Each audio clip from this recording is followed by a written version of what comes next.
तिकडनं दिसायला काय तुम्हाला?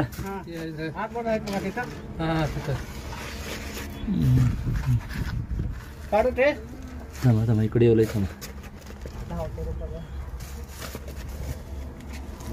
भरपूर साप एकसारखेच वाढतात, पण आम्हाला सवय असल्यामुळे किंवा माहिती असल्यामुळं सतत सापामध्ये राहत असल्यामुळं खरं तर पाठीमागचा भाग थोडासा नागासारखाचा वाटत होता.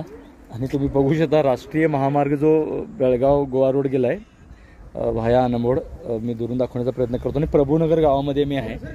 तुम्ही बघू शकता दिवस रात्र फिरणारा, आणि मागील 4 दिवस आम्ही सतत ह्या सापाविषयी सांगण्याचा प्रयत्न करतोय की हा दिवस रात्र साप येऊन कित्येक वेळ बसू शकतोय. यांनी याला घालवण्याचा प्रयत्न केला तरी पण हा जात नव्हता, कारण असेच बसतात. खरं तर हा खाल्लाय पण त्यामुळे बसू शकतोय, पण ही जात जी अशी आहे वेरुळा जातीचा हा साप आहे, लक्षात घ्या. पाठीमून थोडासा नागासारखा वाटेल तुम्हाला, कारण पाठीमून मला दिसला होता. सतत साप बघत राहिल्यामुळे सापांची सवय होते आणि माहिती होते. आणि साधारण 2 वर्ष वयाचा हा चेकर्ड किलबॅक म्हणजे वेरुळा जातीचा अतिशय रागीट साप म्हटला जातोय. थोडंसं चावल्यानंतर हा आग होते, लक्षात घ्या, म्हणजे इतर बिनविषारी सापापेक्षा, पण तरी हा विषारी नाही आणि याच्या चाव्यापासून धोका नाही. पण सर्वात जास्त चावणारा हा बिनविषारी वेरुळा जातीचा साप आहे. हे गावकरी आहेत आणि इथं पोलीस पण म्हणजे बंदोबस्तासाठी जे गणेशोत्सवाच्या निमित्ताने ते पण इथं आलेत आणि हा आरामात साप सापडला असं म्हणावं लागेल.